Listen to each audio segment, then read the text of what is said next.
Pointing out, my name is Jennifer Zabasaja, and I am an anchor and a correspondent for Bloomberg Television based in Johannesburg. And I'm very pleased and honored to be a part of this panel session today with Aliko Dangote, Asosamaila Zubairu, and our two heads of state who will join us. As we've been hearing all morning, the discussion is really about a more regional integrated approach to investment and infrastructure. And so we're hoping to, again, as Mike was pointing out, put the levers, the three different levers together that make up the ambition and hopefully accelerate some of the ambition that we have. And we have, of course, one of the best examples of that in Aliko Dangote, of course, with the refinery in Nigeria, and then some, and also the policy portion of it, how we see our leaders potentially helping us to accelerate that, and the AFC, of course, convening this gathering and talking about the financial architecture that is needed to make this happen. So perhaps we get things started while we wait a bit. I wanted to just start here, and maybe I start with the both of you. Aliko, you're so far away. I don't know why, but luckily we have microphones. We've been speaking all morning and hearing from the presidents and the heads of state about some of the challenges that we've seen on the continent and the potential moving forward. What's been interesting is for the past 2 decades, if we take a look at AFC has been 20 years old. Past 2 decades, there's been more than $1 trillion, US dollars, committed to infrastructure investment on the continent. And yet we're seeing the vulnerabilities of Africa at this point. Of course, from your vantage point, as someone who has this refinery that is revolutionizing the way we talk about industrialization on the continent, where do you think the gaps still are right now?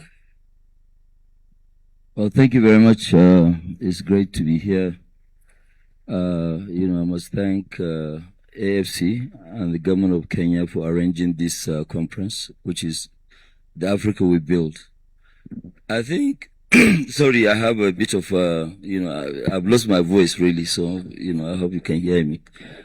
So when you look at it today, we can do much, much bigger things, and I think it was President Ruto who said that maybe we should forgive past leaders. But right now we don't have any excuse, because we have, very big financial institutions.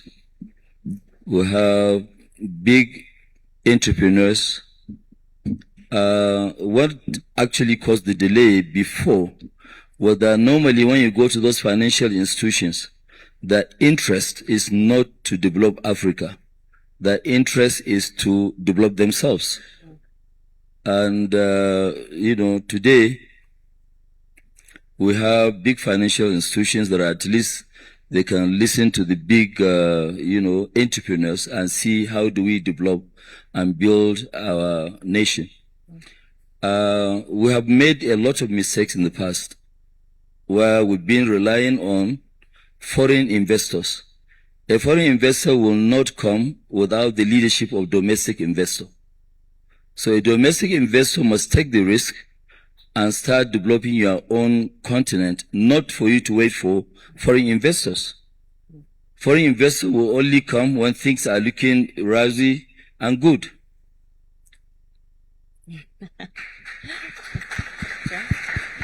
So, as we speak today, also, when you listen to the speech of President Ruto, he actually summarizes almost everything that we are to discuss today.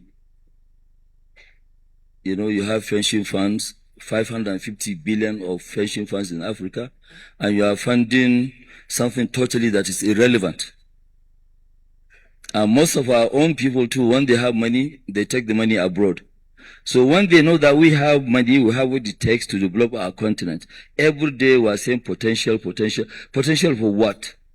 The potentials are there, of course, but you have to harness the potentials. We've been having fuel queues in Nigeria for 52 years. Even when the refineries were sold, 3 out of 2. 3 out of 4 were sold to us in 2007.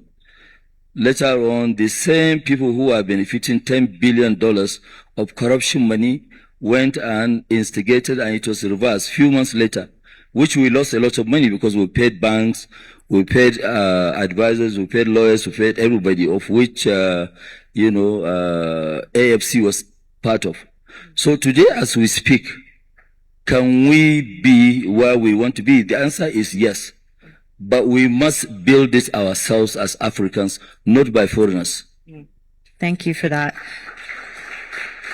And of course, we will welcome President Museveni and also President Ruto to the stage. We were just speaking about the gaps that still exist despite some of the investment that we've seen on the continent. I've been listening to both of you speak this morning, and it seems like there is more cohesion between both of your countries. I wonder if you speak to an investor and you talk about what the regional collaboration looks like now, what's different now than in the past, what would you say? President Museveni? I think what is different is that the mistake makers have failed. So people have seen the mistakes. The mistakes have blossomed. They have seen. I think that's why people are beginning to see themselves different. You can see these are. I have been watching this for the last 65 years. I think Mr. Ruto maybe, are you 65? 58, you can imagine. 50. So, these young people have come up and they have seen. It would have been better if because like some of the other people, like the Chinese, the people like Lee Kuan Yew, they saw it earlier. But Africa also had a lot of additional problems. Like, for instance, landlocked countries. Right. If you are landlocked, even if you see something, if the coastal countries don't see it properly, you can't move. So the mistakes are our biggest teachers, because and the crisis. The youth have no jobs. So I think people can now see, can listen more, because there was a lure. It was really ideological intoxication. That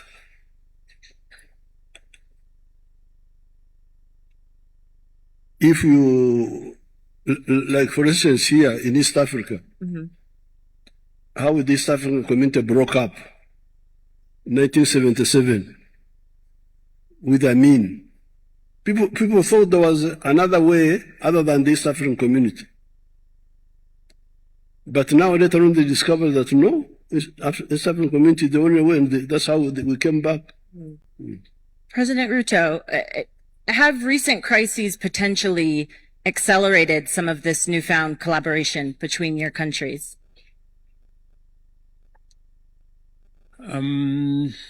Yes and no. I think the question you've asked is what is different now? And I think there is realization by all of us that the solution to the challenges and problems we have is not out there. It is right with us. If you listen from what Dangote has said, he has said investors from out there will not invest in our countries unless we take the lead ourselves. Why would somebody else take a risk? How is it their business to build our countries? It's none of their business, and I mean, rightfully so. First and foremost, we must realize that it is our responsibility. Others can only come to support us, but we must take the lead ourselves. And it doesn't start with entrepreneurs and industrialists like Aliko here. It starts with leaders like President Museveni and myself. Because the challenge that we have in our continent is a challenge of leadership. That's it. I mean, if the leaders are not willing to lead from the front, if the leaders are not willing to make the decisions, the policy choices that will take our country forward, because some of the policy choices are not necessarily popular. It isn't easy for it is not easy for President Museveni to say, if you are not making this choice, we are not going with you. Banning export of minerals is not an easy thing, because there are people who make money out of selling raw materials. So you have to tell them, no, this is not the right thing to do. So some choices have to be made by leaders. So it starts with us as leaders, making the right choices. Not convenient choices, not necessarily popular choices, the right choices. That's number one. Number two, it is to stop what President Museveni was saying, petty jealousy, between us. I'll give you an example. President Museveni decided that he is going to invest in the pipeline in Kenya because he believes that the pipeline in Kenya is not only important for Kenya, but is also important for Uganda.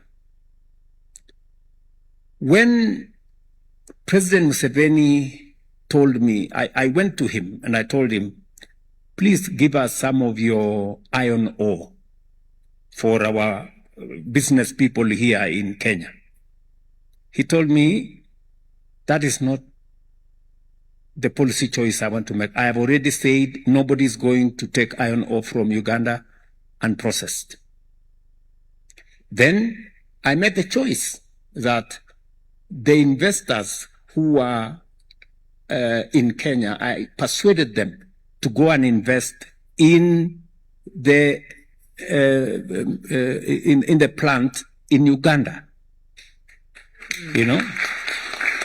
I was not selfish about it, because what will happen is that the iron ore in Uganda, the steel that is going to come from that iron ore is going to benefit not just Uganda, it's going to benefit Kenya as well. Instead of us importing steel from all over the world, it is cheaper for us to import steel from Uganda. Right. And because this is one region. So this, the beginning is the leadership that determine how we move forward. Let me conclude by saying, listening to Aliko Dangote here, it is not just leadership at our level, it's also leadership at the level of our business people. It would have been easier for Aliko Dangote to do trade of oil. I remember speaking to President Olusegun Obasanjo, and he told me he had a meeting with Aliko here, and Aliko told him, if you don't change the policies here, it is easier for me to import oil cheaper, I make more money, sell, than to refine oil, unless you make the right policy decisions. And that is what Aliko is telling us here, that the private sector and us will invest in the refinery. And by the way, we are discussing a refinery in Tanzania. The two of you. Yes, we are not discussing a refinery in Kenya or Uganda. We are discussing that we are going to have a joint refinery in Tanga to benefit all of us, because that refinery is going to take on board the oil from DRC, the oil from Kenya, the oil from South Sudan, the oil from Uganda, and we will just need to build a short pipeline from Tanga to Mombasa, and the finished product will use the pipeline that we already jointly own with Uganda. So all our assets become profitable.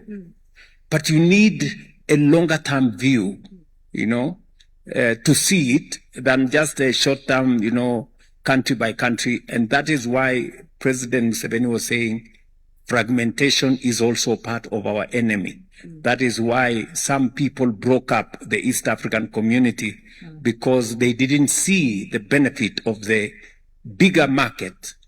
They were just looking at individual countries. So that is the where we are at the moment. And it is different because we've all learned our lessons. The policymakers, like myself and President Museveni, we can see with clarity where this should go. Industrialists like Dangote here, they too can see. And AFC right here with us, and all these other good bank people, they also appreciate that it is their responsibility to invest in this infrastructure because it makes them money and it grows their bank balance sheets as well. Thank you, President Ruto. Samaila, I wanted you to jump in because if we talk... But Mujuku, you speak Swahili? Not right now. Samaila, I wanted you to jump in because... Just hold on. What is also new is that if you look at Uganda, the pool of scientists whom we have now, we didn't have them at independence. We now have people who can do anything. Automobiles, vaccines, electronics. So although we are meandering, making mistakes, but also some capacity was being built. Education, knowledge. We've got a lot of scientists. There's nothing you cannot make. So that is also new. So it is capacity there, but what he's saying, the eyes to see the future workforce. Samaila, I wanted you to jump in. When you talk to global investors, is this regional cooperation, is that becoming a prerequisite? Because it seems like you've been speaking about this for quite some time, and it's seeming like now that we're getting government on board, this is actually starting to pick up steam and being the case for capital to actually be deployed. What are you hearing in your discussions? Very good question. I'd like to lean in on 2 points raised. I think the key point is leadership. Leadership is extremely, extremely important to whatever we want to achieve. And I want us to look at leadership not just, from a transaction that we want to do now, but maybe from a long-term perspective. We need to embrace the idea of thinking about the next 15, 20, 30 years when we're thinking about development. So if you saw the report today, on the State of Africa Infrastructure Report, it talked about the consumption over time. It says it's going to grow significantly. And since we know that consumption is going to grow significantly, it only makes sense to look at regional infrastructure, which is what is happening here. Another point I want to make is the need for this same leadership to be applied to capital mobilization. I cannot emphasize that point enough, because Aliko mentioned it, I mentioned it as well, and President mentioned it. He said, who pays the piper dictates the tune. Capital has always been one of those enablers for development, and we need to crack that code. And it's not so difficult. It's not so difficult because what we need to do is to look at what we have. Our research shows we have 4.4 trillion, over 600 billion with pension funds, over 400 billion with insurance funds. That's $1 trillion. And these are traditional long-term investors. So what we should be looking at is the regulation that prevents insurance companies from playing in other jurisdictions. The regulations that focus more on short-term treasury bill investments as opposed to long-term productive investments. We need to educate our trustees and gatekeepers on the need to think of the future of the workers whose funds they are managing. It is not enough to say that you're managing funds for pensioners and their children will be unemployed. That doesn't make any sense. We must have that in mind, that we must be managing holistically. So that means we must be deliberate around policy and on what will make policy work. So I come back to credit enhancements. We're just starting this journey. We're starting this journey. We need to understand that the trustees are more focused on safety and liquidity. That's their job. So we need to find a way to make them comfortable to take longer term risks. And I believe that within us in this room, the Alliance of African Multilateral Financial Institutions, the new architecture for financial, the new African Financial Architecture Development that is being chaired by ADB, within this room or within this group, we can create guarantee programs that will take the initial risk from pension funds. So they're not looking at the project. They're looking at our own risks. And because we are going to develop and prepare these projects, they can be comfortable that we will not put our money in things that don't work.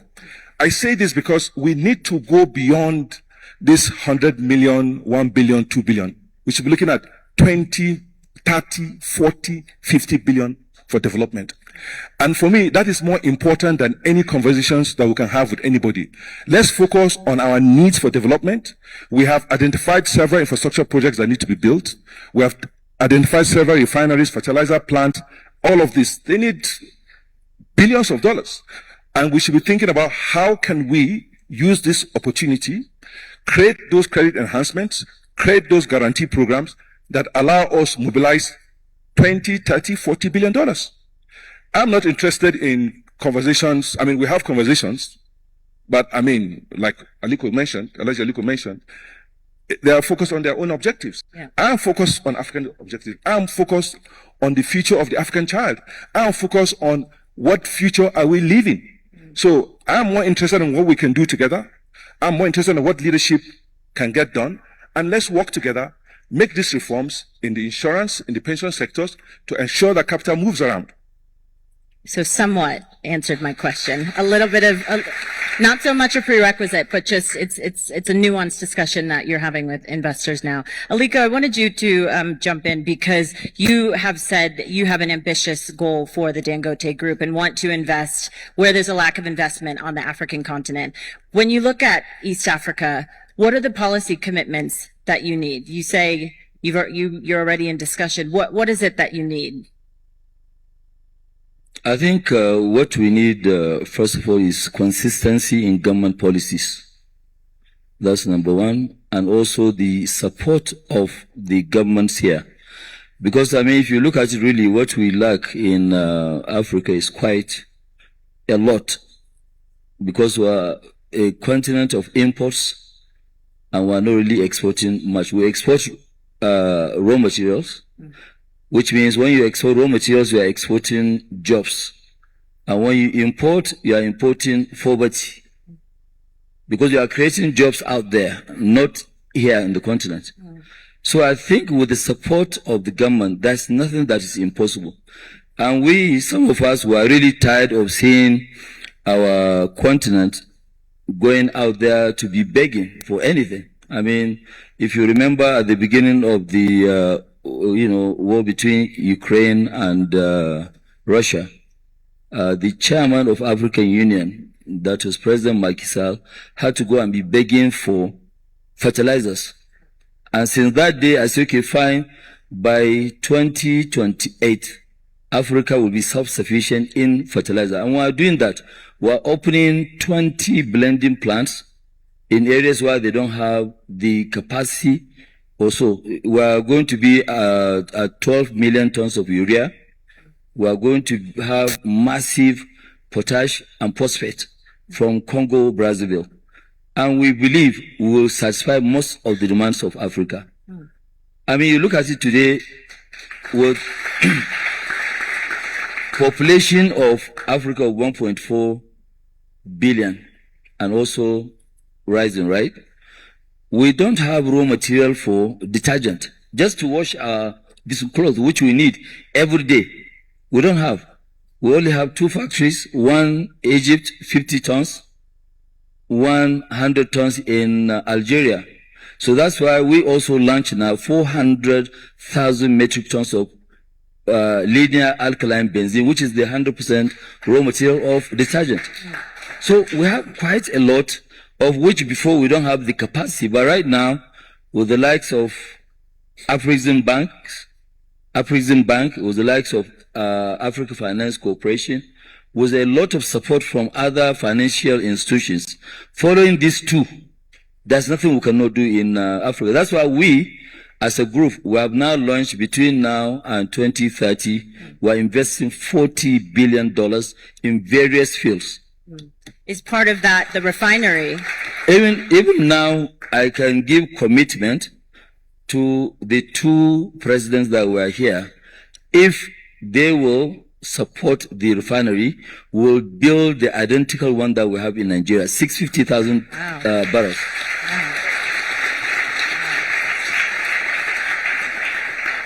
So the discussions are still early, though, but the three of you, it seems like you're trying to make this work. It will work. Definitely. There's nothing that can stop it. We have done the one in Nigeria, and that's why we are taking the bold move, which we have started already. Piling has started. We are building that one to a scale. 1.4 million barrels a day will give us will be the largest refinery in the world. That's number one. Number two, will have 10% of the entire United States of America's refining capacity. And this is coming with a lot of, petrochemicals. And if you look at it today in Nigeria, if not because we have polypropylene, all the businesses would have collapsed because cement is packed in polypropylene, flour, rice, grains, everything. So nothing. And the cost now has shot up between just 45 days from $900 a ton to $3,000. There's no way you can afford it. So that is why we must learn how to build self-sufficiency. Right now, we have big financial institutions that are very hungry for big ticket items. And we are also big in terms of our own vision. Before, there's nothing that, any one of us will sit down and say, no, I want to build something like, when Samaila was heading our finance long time ago, this was 2003, 2004, 2005, we were even paying 44% interest rate in Nigeria. We had to go to IFC to raise money. Was our first loan abroad was 478 million. And this thing can be done. 478 million. Samaila gave them a calculation that, okay, we need 3 years loan. They said, no, you guys, you don't know what you are talking about. You need 7 years. 2 years moratorium, 5 years payment. We said, okay, we agree because we are desperate for the money. When we took that money, we paid it back before the expiration of the moratorium, which is 18 months. 24 months, but we paid the money back in 18 months. So it is possible. Africans can do it. Let us not be scared. Let them not come and convince us that, no, somebody needs to carry our raw material to go and produce and bring the items here. I must really thank President of Uganda for taking this bold move. Stopping the export, they will be forced, they will come and produce. Why do you want to take the raw material, then you bring it back? We too, we have educated people, we have big financial institutions. It's not like before. Things have changed.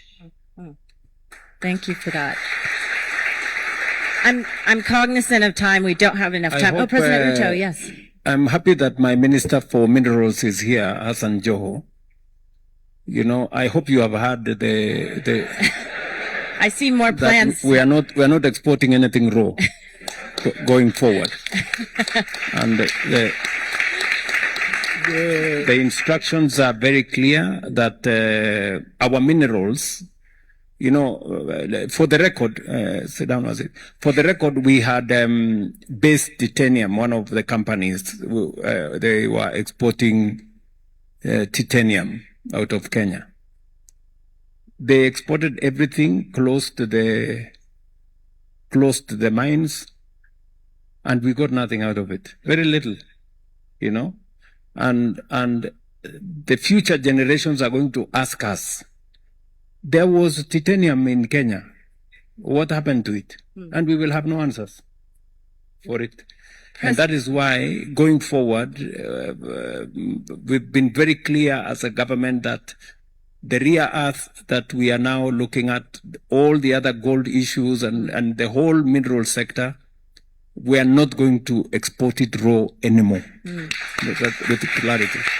And that is why, as we build the refinery together, this conference is also how are we going to take charge of all the other minerals in our region that are today being exported in raw form. How do we create an ecosystem here that also creates better beneficiation of these minerals by processing it here and driving the industries that use these minerals to come here and work with us? Because in any case, and that is, allow me to say why we cannot fail. It is not possible for us to fail. Even with the refinery, it is not possible for us to fail. Why? Because we have the raw material. We have crude. Number two, we have the market to buy the product. You know, we are currently importing the products from all over the place. So we have the market to sell. Number three, we have the capital to build it, to develop it. And we have the industrialists to help us run it. Why would we fail? That's a fair question. Amen. President Museveni, I'd love to hear your perspective, especially as you're getting set to be an oil producer. How do you see this changing your economy, but also how do you assure beneficiation for your economy, as President Ruto was just speaking there? And the region, excuse me. Our strategy is already clear. We shall build the small refinery which we had planned of 60,000, that will be 180,000. Of course, this was for the internal market of Uganda and for the parts of Tanzania and parts of Kenya which are near Uganda because of the transport costs. But the surplus oil we shall contribute to the East African refinery, the one of Tanga. And as I told you, this is just from 40% of one of the 5. So we have got more oil.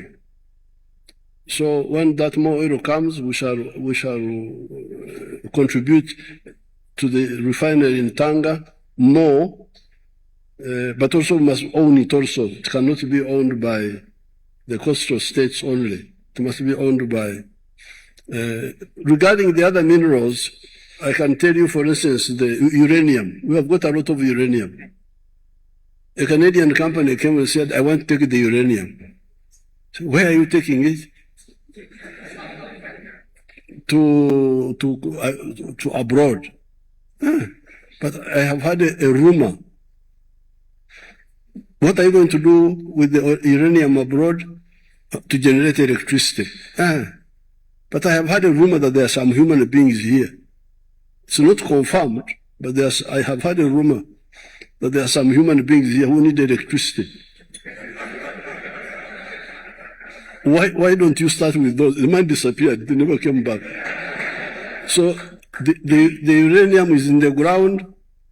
You, the grandchildren, you will get it out. If we don't get it out, it's there for you. That's the same story with the gold. I banned the export of gold. Now there are how many refineries of gold now? There are now 9. Imagine this, the one we are producing in Busia, is it a kilo or what?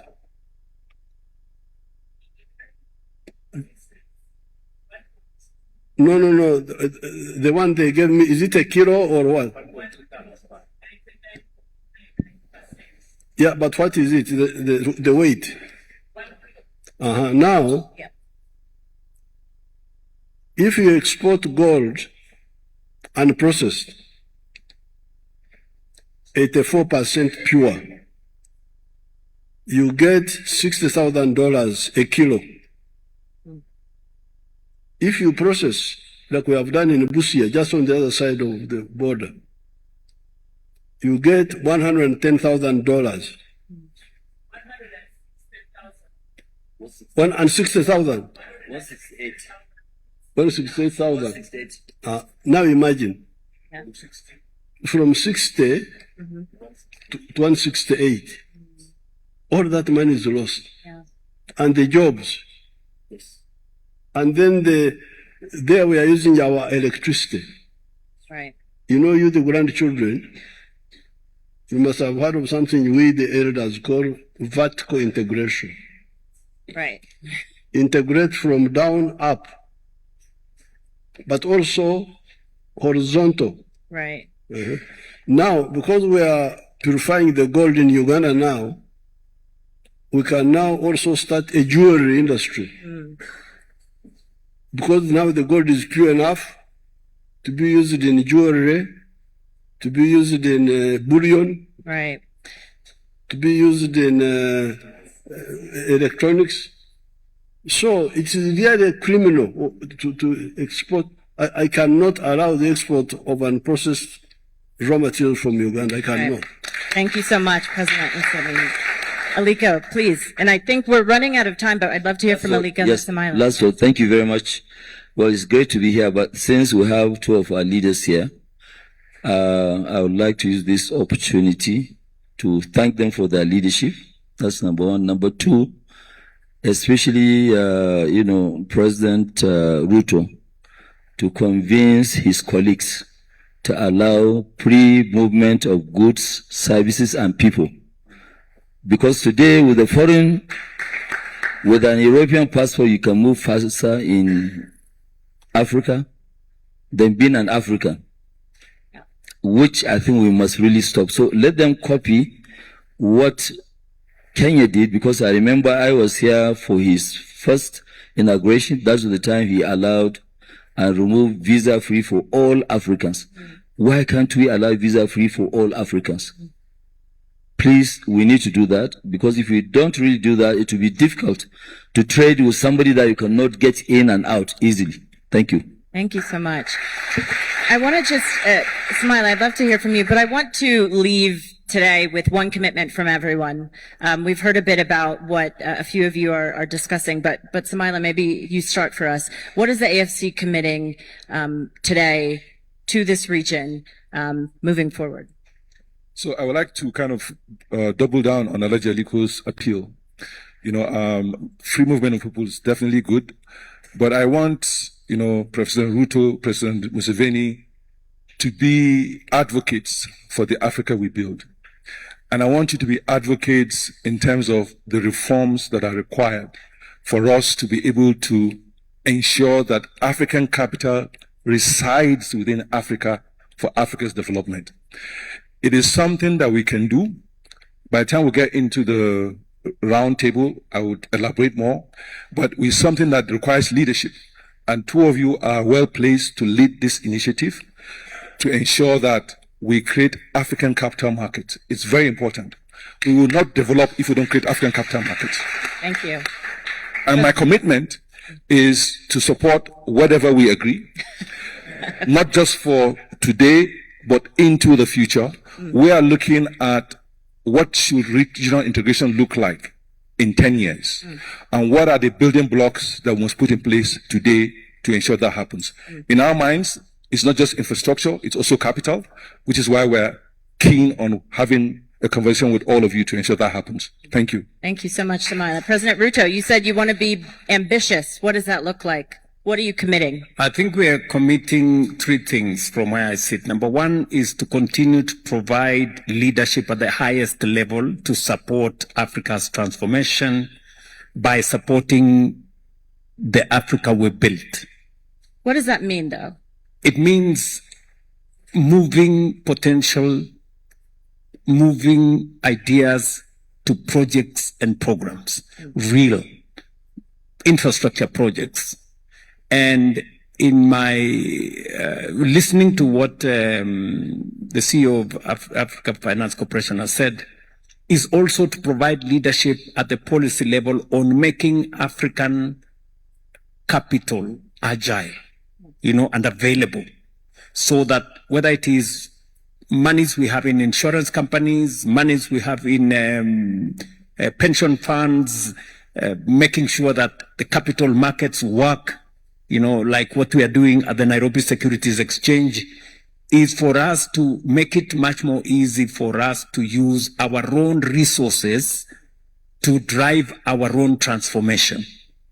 And thirdly is to support this by getting fellow leaders in the continent to look at this perspective from where we are discussing today, so that we can get more people moving, reduce the bottlenecks and challenges that citizens, business people, entrepreneurs, industrialists come across as they cross borders, and to make sure that we take advantage of the market that we are. 1.5 billion people is a big asset, is a big resource that we can use. And finally, is to realize that by doing whatever we are doing, making sure that we industrialize our continent, we are actually tapping into the huge resource of young people that we have in our continent,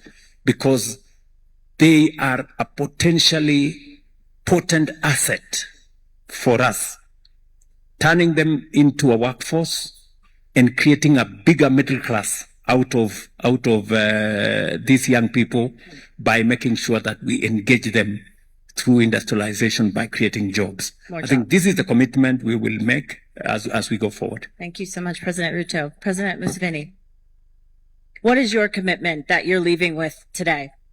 What is? Your commitment that you're leaving with today on this stage. My what? Commitment. Commitment. The commitment of 65 years.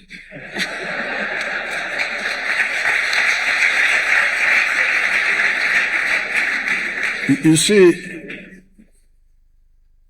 these young people now are joining me because for 65 years,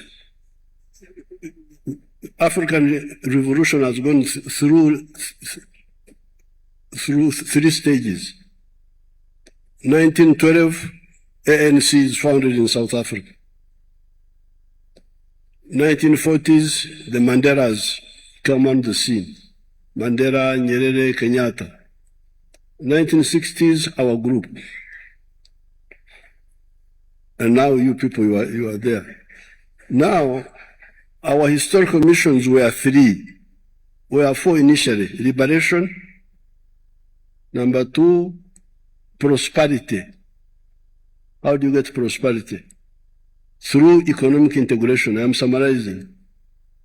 The market. You cannot have prosperity without a united market. And united economic effort like we are talking about here. Historical mission number three, strategic security. To build strong armies. And that one can only be achieved through political integration. In the case of East Africa, we are talking about the East African Federation. But you don't concentrate on that, you are watching Arsenal. I'm not watching Arsenal. You are watching European clubs. Right. Now, number four is the regional one of liberation. Are you from East Africa? Yes. You know some Swahili? Yes. When we were running out of time, President, but yes, please. When we were fighting, we were saying uhuru na umoja. Now, when we go to uhuru na uhasama. Umoja disappeared. So now it is coming back. I'm very happy to see that I lived to see these people joining me, joining Mwalimu Nyerere, joining Nkrumah, joining the Pan-Africanists. Right. Thank you so much, President Museveni. And I'm really over time, but Aliko, I'll give you the final word. We talk about markets, we talk about Pan-Africanism. I'm wondering if your commitment is this IPO that you are committed to. I mean, how much is deepening and strengthening African capital markets a part of your own commitment to where we're headed? No, it's going to actually deepen the market, and we're saying that all Africans should invest and will be paying dividends in dollars. But my commitment today here is that if we agree with the 3-4 governments here about the refinery, we will lead and will make sure that that refinery is built within the next 4 or 5 years. Wow. That's great. That is a positive way to end. I am so honored to be next to all of you, and thank you all so much for the time that you have spent listening to all of us, to Samaila Zubairo, the Africa Finance Corporation CEO, President William Ruto, President of the Republic of Kenya, President Yoweri Museveni, President of the Republic of Uganda, and of course, Aliko Dangote, President of the Dangote Group. Please join me in thanking them all.